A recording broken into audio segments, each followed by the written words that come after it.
Hello and welcome to the Random Talks where we speak of everything and nothing at the same damn time. Super off topic, I know. We're just starting and I'm already off topic.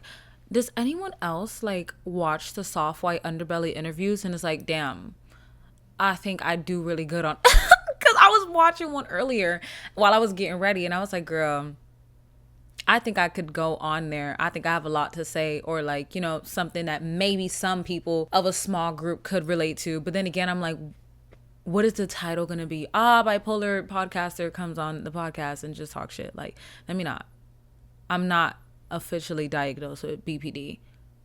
They said I'm showing symptoms, and then I stopped going to therapy. I love the rush. I'm kidding. I couldn't afford it, but I'm gonna go back. Money up, money coming up. I'm gonna go back. Sorry to start this off by telling y'all that I am not mentally stable. How y'all doing? How's it going? Let's talk about the topic at hand that we have here. If you hear clank, clank, clank, clank, that's me. I'm in my rings era. As you can see, I'm giving maybe, let's just say 90s sitcom character, okay? I look like a 90s sitcom character. Now, is it the main?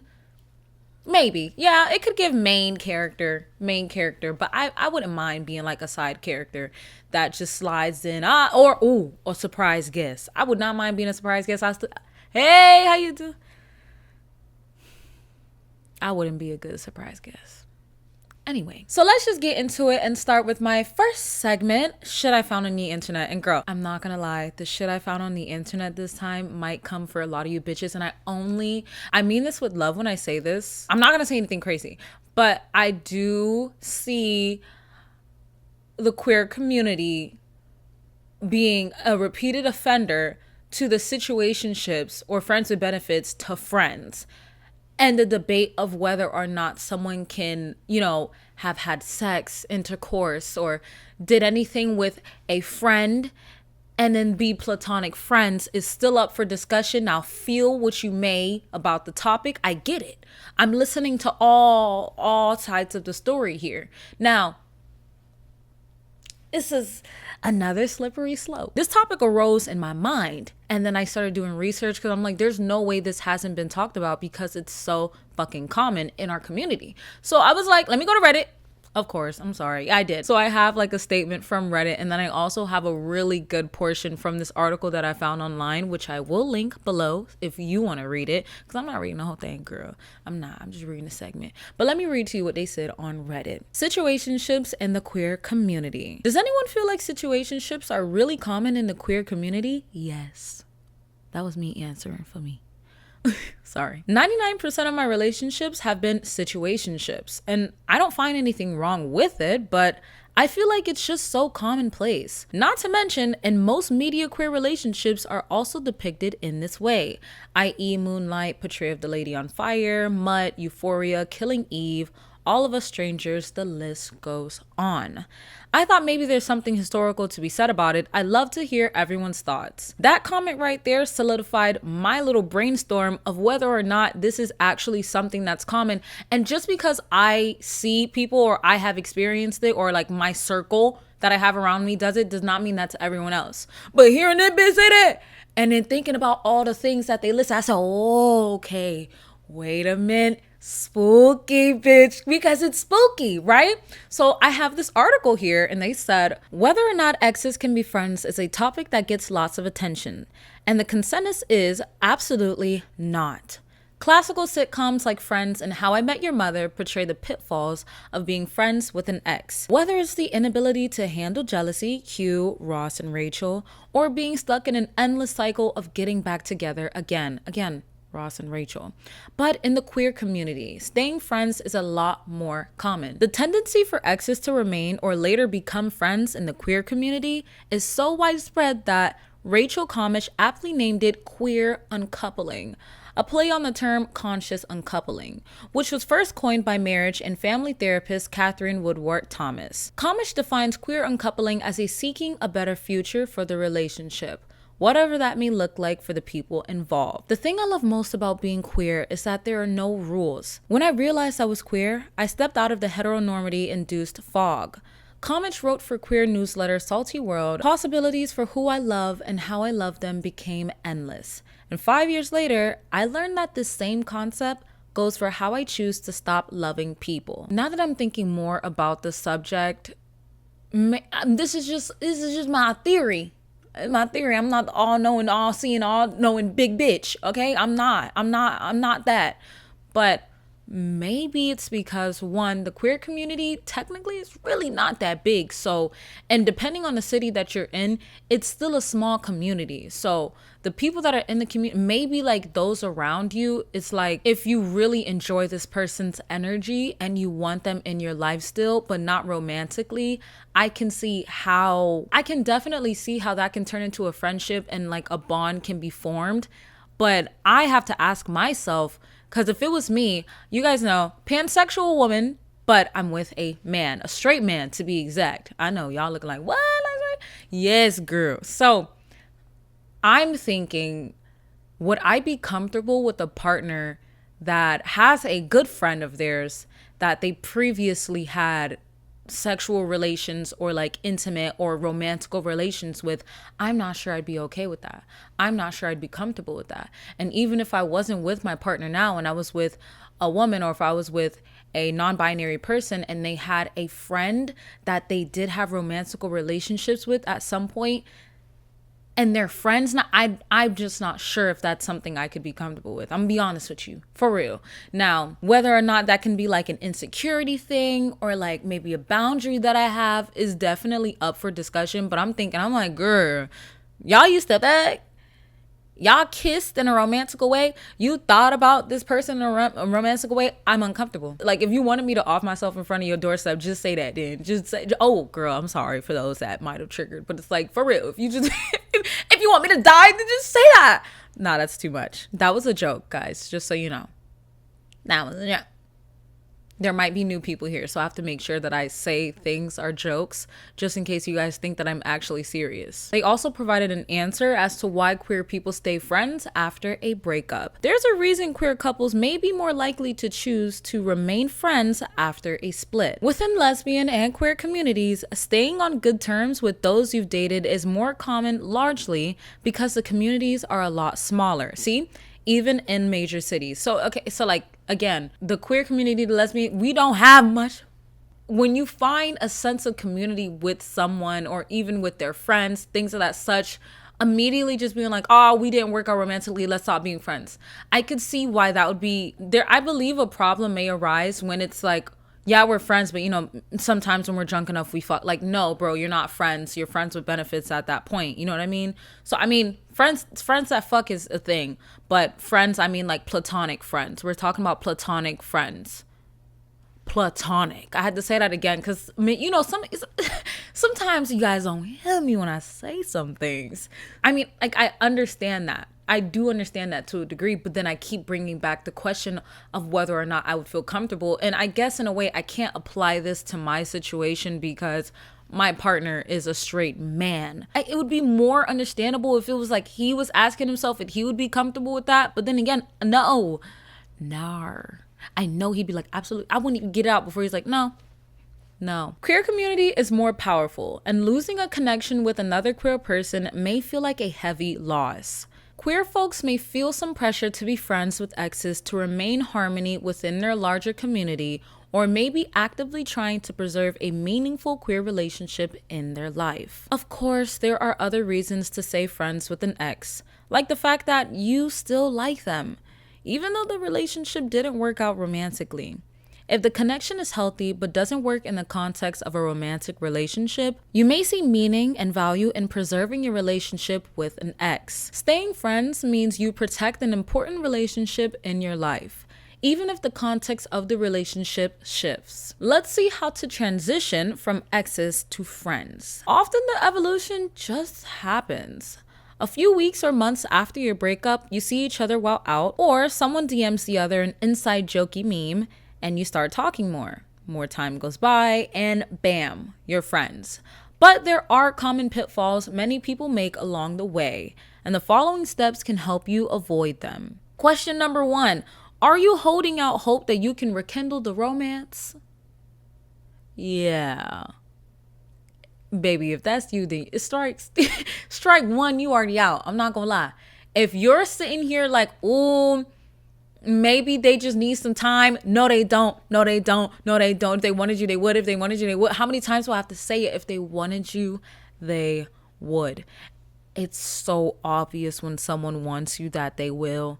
Bitch, even myself, I said, damn girl, I didn't even know you was a trick like that. I be tricking my own self out because I said, nah, my baby want it. I want to get this for my baby. I want my baby to look good. And I'm like, am I a trick? Like, if they wanted to, they absolutely would. So waiting to see if they would change their mind on liking you, I feel bad. I feel bad for you. I don't feel bad for the person. I feel bad for you. I feel bad for you because you could be giving yourself that love. You could be giving yourself that attention, but you're giving it to the thought of someone else giving that to you. You see how that sound, bitch? You see how that sound? It don't even sound right. Something stank. Something about that just smells bad, girl. Something about the equation is just not adding up. It's not even or odd, bitch. It's just duh. So it's like, let's just think about that. Next question. Do you find yourself highly attuned to their needs and wants without honoring your own? Boom. What the fuck? What did I just say? What did I just say? Do you find your, like, the effort and time you could be putting into yourself, you're putting it into this person? Why? Oh, I'm a good friend. Are you? Or do you want to be a good partner? I've been there, done that. So don't be looking at me like, oh, Kyrie, you don't get it. I do, bitch. I learned my fucking lesson. Mind you, I turned into a gremlin after. But hey, that was like my character arc. I had to become the anti-hero for me to notice that I don't even want to be a hero at all. I just want to be a civilian, live a good little life and a little happy life. At the end of the day, I still had to have my arc after I learned my lesson. And that's okay. Baby steps to the goal. Baby steps to the goal. I'll tell y'all what that means maybe at some point in another episode. Also, the Patreon. Matter of fact, yeah, scratch that. Y'all bitches on here won't know. Y'all bitches will never know what I mean by my anti-hero arc, okay? Only the bitches on Patreon. Matter of fact, that can be okay, I'm sorry. I was just thinking of something. All right. Anyway, so boom. Do thoughts of them consume you in a way that prevents you from engaging in life beyond them? Ooh. That was a deep one. How do you feel before, during, and after spending time with them? That was a good one too. How do you feel? At some point you have to acknowledge, like, yeah, even though you would want or you do want this relationship or person, you want this person, just say that. Even if you do want this person, it's like, damn, bro, is this a relationship that serves me? Am I serving me? Am I helping myself? Am I okay? Like, you gotta ask yourself these questions, because that's what I would be asking myself. I'd be like, wait a fucking minute. Am I even okay? Some of y'all bitches don't even be okay. And y'all be trying to make sure somebody else is straight. No, what about you? If you answer yes to any of the first 3 questions or negatively to the last question, you may not be ready for friendship. While this could change in the future, it's important to honor where you are at now. I didn't mean to get deep on y'all for that segment, but that was some real shit that I feel like needs to be a discussion. If you haven't noticed, the Random Talks is used to discuss things. So I'll have a thought or I'll see something that's being spoken upon on the internet and I'll bring it to you guys to discuss. Please take advantage of the comments and feel free to comment in a respectful manner and respectfully back to other people how you feel, what you're thinking. So like, I want you to use it as a source to rely on, where questions like this that may have triggered you at some point, they don't. Where questions like this, if asked, you wouldn't have an answer to, but now you can answer it. You know what I'm saying? So it's like, if you can, tell me what you think about what I said. Am I the only one that noticed how common it is in the queer community? Because I know I'm not. But do you think it's healthy to remain friends with someone that you had romantical relations with, even if, let's just say, you guys are platonic? And would you feel comfortable with a partner in that situation where they have a friend that they had romantic interest with. I know it's just really the matter of trust and the matter of loyalty. I just don't see myself being comfortable with that. And maybe that's something that I can be talked out of, not talked out of, but maybe that's something I could review and my viewpoint would change on it at some point. But for right now, I'm not sure if I'm not sure if that's what, girl, there's only so much a bad bitch could do, bad bitch. What, girl? I don't know. It's just a matter of trust and loyalty, but that's just something. I think that's a boundary. Yeah, maybe it's a boundary for me. I don't know. Let me know what you guys think in the comments. Again, use the comment section. Like, that is for you guys. Use that comment section. It's for you to discuss. Not just on YouTube too. We have a comment section on Spotify. I'm going to try and get on Apple, and I'm also going to try and get on iHeart. So be patient with me, okay? Just be patient. So let's get into my next segment, latest obsessions, where I speak of what I'm obsessed with at the moment. Let's just do music. Let's hurry up and get into it right now by New Jeans. Girl, when I tell you this song, the quote I have here is translated, not by me, not by me, but it's still translated. So if it's wrong, don't blame me. And she said, in no mood to find another. I'm just looking with things unclear between us right now, right now. Baby, I don't care about the other summer. What I need now, I can't wait any longer. I want to hear it right now, baby. I don't care. I'm guessing that she's talking about like, I want to hear that you like me, blah, blah, blah, blah. Because aren't these girls underage? Because girl, what you want to hear right now, right now? You finish your homework? Right now. You want to hear something right now. Hey, kaka. I be forgetting in Korea, it's so common for them to just be like, oh my God, you're 13? All right, get your ass on that stage and do your little dance. Let me make some money off you, nigga. I forgot how common it is for Korea to do that. I be forgetting that, like, oh my God, isn't she like 16? Is she like 17? Is she like 15? Y'all be having, Korea, one thing about y'all funny, boy. That is, I'm not gonna lie, that's something that needs to be talked about. Not by me though. That's not my country. Nah, just because it's not my country don't mean I don't have to talk about it. But at the same time, if Korean people come in my comment section and be like, shut your ass up, bro, I have to cut that part out. Like, I have to cut that part out. What is wrong with me? What is wrong with me? Okay, so Korean, let me say it over. I'm gonna say it over without saying the word. So if Korean people come in my comment section and be like, shut your ass up, I don't even know how to say it. I'm gonna just say you black monkey. Like, I'm gonna cry. So this is not my conversation because, hey, sometimes you just need to shut the fuck up. And I think this is one of the situations where I'm gonna shut the fuck up because I really don't want to. Like, you know, when you talk about something, you gotta be the nigga that talks about something, and then everybody's like, yeah, you know what? Shut the fuck up. Like, let's put the attention on you. I don't want to do it. I don't want the Korean netizens to come for me. I'm gonna mind my business. But I brought it up to somebody else. Somebody else could be the hero, bitch. I'm the shadow. Okay? I'm the shadow. But I just thought that was a little weird how they do that. I mean, but we also had a little era of doing that too. I mean, look at mindless behavior. My girl, she loves me. Y'all had Justin Bieber. Y'all had mindless behavior. Y'all had One Direction. That's true. We ain't got no kids singing anymore. I love that. We ain't got, well, yeah, I do love that, in fact, because the kids that were in the industry when they were in the industry, y'all fucked them up. Did y'all see how Justin Bieber was living for a long time? Y'all fucked him up. And now people talking about, he in the Diddy files, bruh.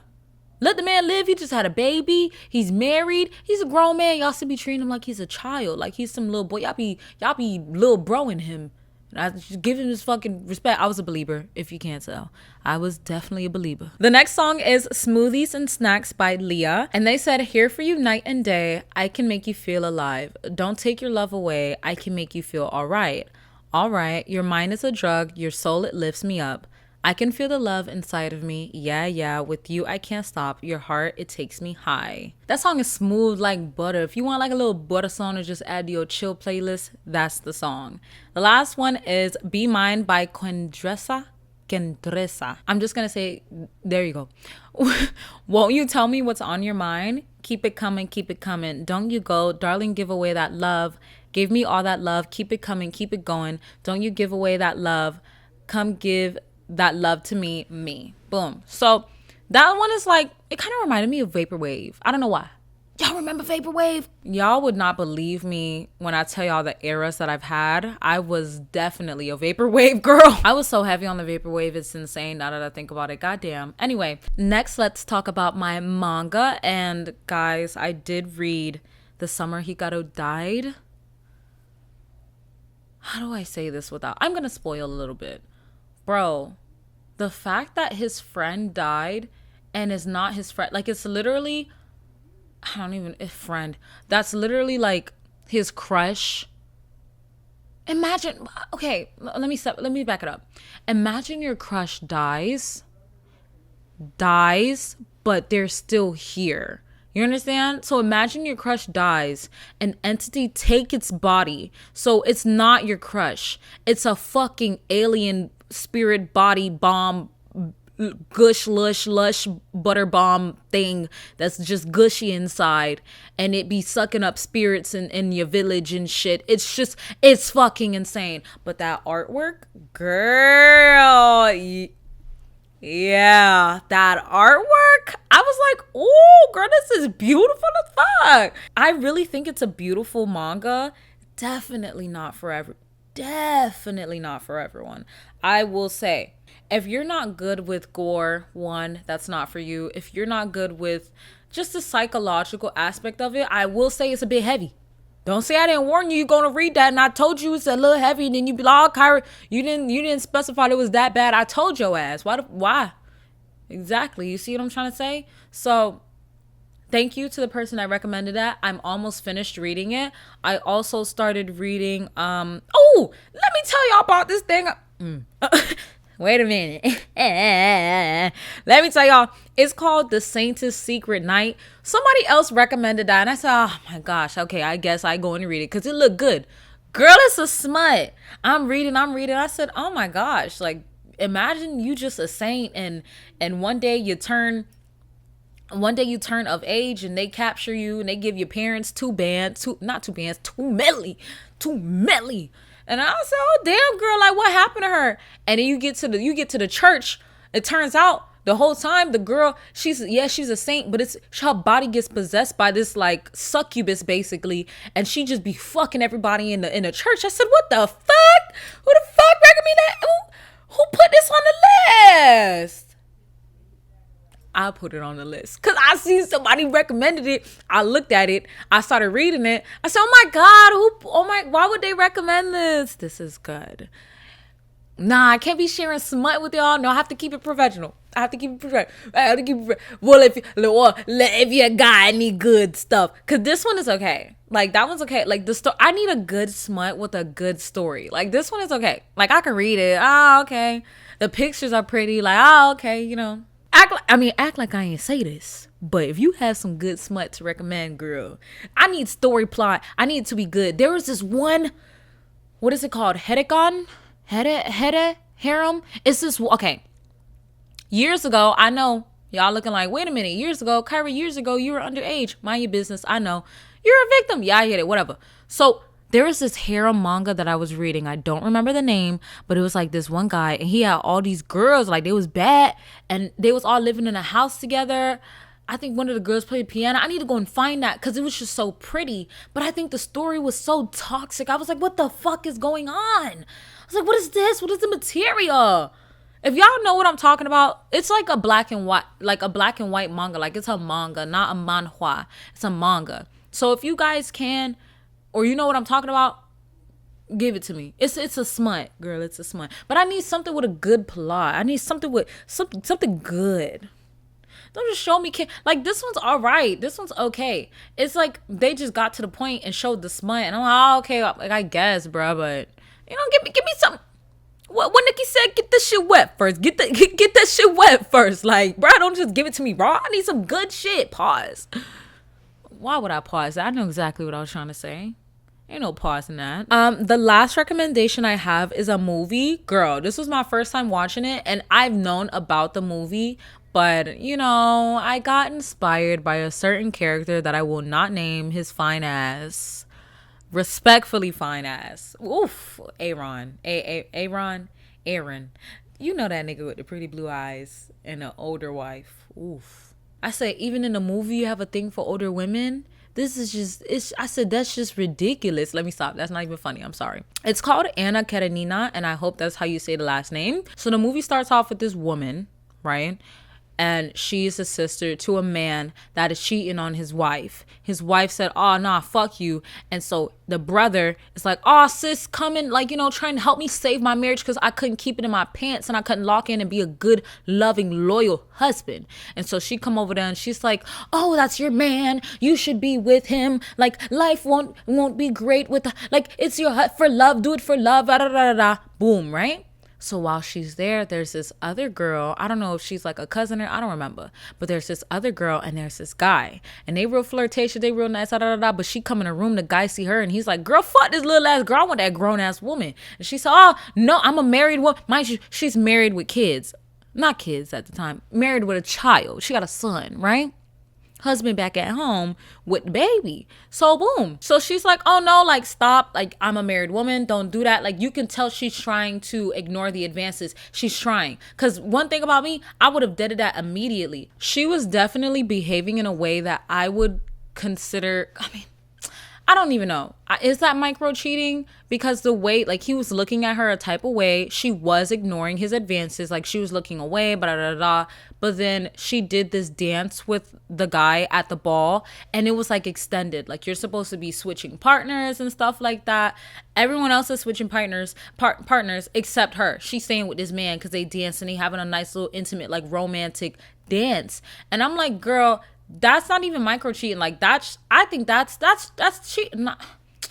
Dancing with someone is not cheating, but it just depends. Like, the way she was dancing, you could tell. You know what I mean? So I would say, okay, maybe that's micro cheating. But so she's at first ignoring his advances, but then she gives in. And when I tell you, girl, the level of disrespect is insane. This bitch just don't give a fuck. Because the thing is, it's a period piece. Like, it's a period piece drama. I would say it's a drama. I think it's a drama. But it's a period piece movie.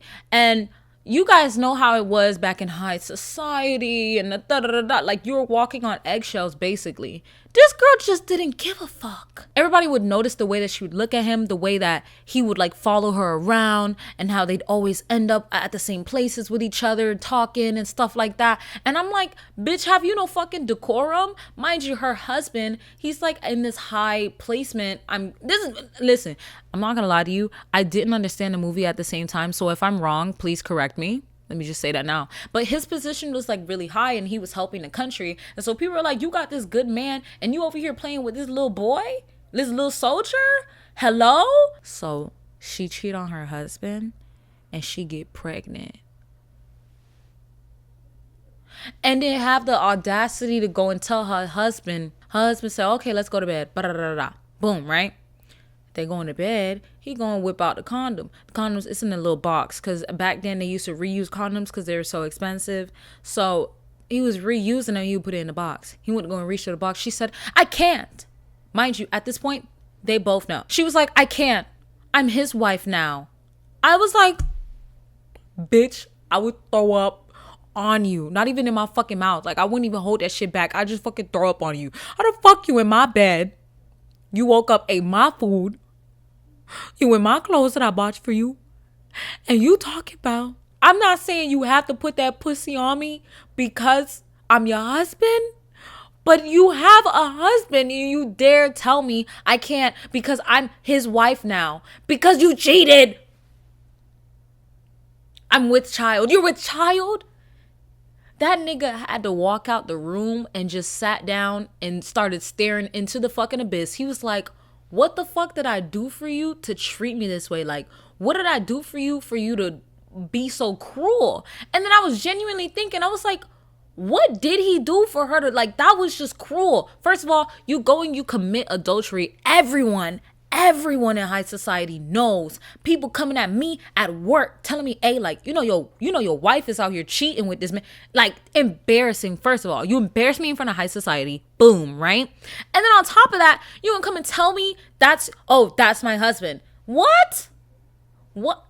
And then, damn well, if we divorce, you would be out on the street because you would get stripped of your name and you can't remarry. So you would be a fucking common person. You'd be a beggar, bitch. And you want to sit here and tell me, that's my You know we're still married. Did you even try and save the marriage? Oh, I'm in love with him. I cannot. I'm with his child. And then you get pregnant. I'm going to be honest. I'm usually on the side of the woman. I be supporting women's rights and wrongs. I'll be honest. I do. But this one I said, girl, like you messy with it, girl. Like I can't even support you, ho. How the fuck you gonna be that messy? There's limits, there's levels, and there's layers to this. That's a different level, layer, and moment. I just can't. I was like, how can I support you?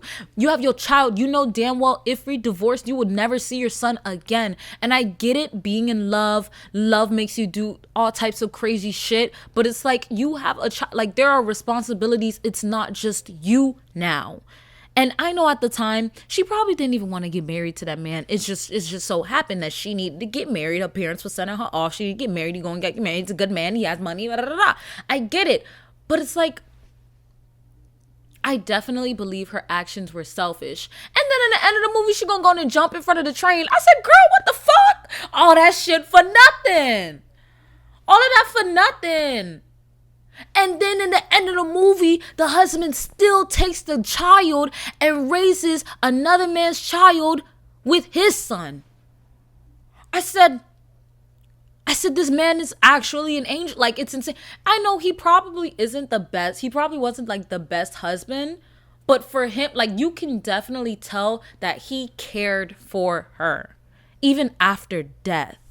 Like, he cares. And I was like, damn, girl. That ate. And then the way that it was shot also, I believe it was shot on a set. Correct me if I'm wrong. Well, girl, if I'm wrong, then shit, they need to do a better job at that shit. Because everything was literally a set. It's like they never went outside, like actually outside. Well, maybe at some point for some scenes, but most of it was like one shot. So every scene, I believe, is like a one shot, unless it's like a cutting to another scene. I was like, damn, girl, this is good. I might rewatch it just so I can understand. Because you know when you watch something and it's a little complex and you don't understand it, that's me with Inception, girl. I be watching it and I used to watch it and I was like, I'm be honest, I don't know what the fuck just happened. But I'm gonna rewatch it again. I'm gonna watch some like breakdowns of it because I love when people talk about like the breakdowns on YouTube and stuff. Oh, I love that, girl. I love that. But yeah, so might just watch it again so I can understand it. But definitely, if you haven't watched it and you're a fool like me, watch it. It's a good watch. It's a great watch. But make sure you ain't got nothing to do. Because I started this, I did not notice it was around like 3 hours long. I said, who the fuck made this shit? I said, get damn. What was the budget, bitch? That's why all the scenes were inside, is because you couldn't afford to go outside to record. I said, look at this. I said, what's the budget? That'll be it for that segment. For the free flow segment, I'm just going to catch you guys up on my life because it's been a little while since we had like a little intimate talk. And if you made it this far, you might as well hear about my little shitty life. It's not shitty. It's actually so up. I'm so blessed. For starters, you guys know that I am now an entrepreneur. So I quit my 9-to-5, which is probably not the smartest thing to do. It probably wasn't the smartest thing to do, but I did it already. And I decided to go head on into something that I love to do, which is to create content. I do have my first sponsorship on the way. I can't tell you guys any more than that, but we have our first sponsorship. It ain't that much. It ain't that much, nigga. But fuck, like, it's definitely gonna help. It's next year, too. It's for next year. But hey, like, I can't be mad. At least I know money is on the way. You know what I'm saying? It's not just me taking out my fucking savings. It's not just me taking out my savings. Like, I know there's some type of money on the way. And that's what keeps me going. I said, I just need 5 more. Not even, give me 10 more of those. And I'll actually be set, bro. Like, I'll actually be cool for like a month or 2. No, maybe like 3 months. I'll be fine. But fuck. I was like, oh my God, it's my first sponsorship. It's not a lie. But I said, thank God, girl. Thank God. Then on top of that, you guys know I'm moving. I did find an apartment. Yes, my first episode will be my move-in video. So get ready for that, girl. Y'all are going to see me. You're going to see the people that I have in my life, the people that I love in my life in like I don't want to say normal form, but you just can't see them on the podcast. So you'll see them in real time. If you're interested in that, I will have my vlog channel linked below. So please go and check that out. I'm also going to start volunteering soon, which I'm really excited about, because my excuse before was that I was working so much where if I wasn't at work, I was at home recording and editing. If I wasn't at home recording and editing, I was at school, which you guys know I stopped school for now just so I can go full throttle into YouTube and content creation in general. And now I'm like, wait a minute, I have a lot of fucking free time on my hands. Let me do something that I've always wanted to do. And I've always wanted to take myself on dates. And I mean like actual dates. So I want to go to a cooking class. I would like to go to a pottery class. I want to do like some strawberry picking. And I think it sounds like things you would normally do on a date with a person. But because even though I'm in a relationship, I want to learn that it's okay to be an individual in a relationship and come together. You understand what I'm trying to say? So like I was so used to being in a relationship and it's like, okay, it's just me and them. No, it's me, them, and us. So I'm just finding things that I enjoy, new hobbies that I enjoy, and things that make me happy. And I really, really, really want to help the community because Miami has done so much for me as a person and you know, being born here. So I want to do a lot more like gardening. I want to do the cleanups. I want to do food drives, things like that for the community and help people out. And I feel like it's such a blessing. Why wouldn't I want to spread this blessing with other people? And it might not be in the way that I'm living, but just helping to spread that good energy or even to get good energy from the people that I'm helping. Because again, I'm not sure if I mentioned it, but when I was younger, a big part of the reason that I was even able to stay afloat at times was because, you know, like the local churches were like the people were volunteering and they were helping with food drives. They were helping with the kids and giving them backpacks and pencils and stuff like that. And that was the reason I was even able to go to school. Yeah, the backpacks would break the first fucking month, but at least I had something to carry my homework in. The pencils were cheap, the paper was cheap, but at least it was material and things I could use to at least try and get advanced. And I want to give that back to people that don't have that as well. And if it wasn't for those people, I'm not sure what my mom would have done, and I'm not sure where I would have been. So I'm very, very grateful, and I just want to spread that energy back to the community that helped me when I needed it. Yeah, that's pretty much all I'm doing in my life right now. Of course, I will catch you guys up most likely on the vlog channel because it'll be a vlog channel. Again, it will not be the random talks. So don't expect the random talks on there. It's going to be Jakira motherfucking Bellany. Matter of fact, it won't even be Jakira. It will be Kyra. So if you guys want to know who Kyra is, you go over to the vlog page and get ready for that episode. It will definitely not go out now. It will not go out this month at all. Like if you're expecting that, please don't. But most likely next month because I'll be moved in. Anyway, thank you. Take care, brush your hair, and wash that motherfucking derriere. All your dreams will come true. Please don't give up on yourself, girl. And even if you don't have any dreams, that's fine too. Just make sure you give yourself your flowers for waking up today, okay?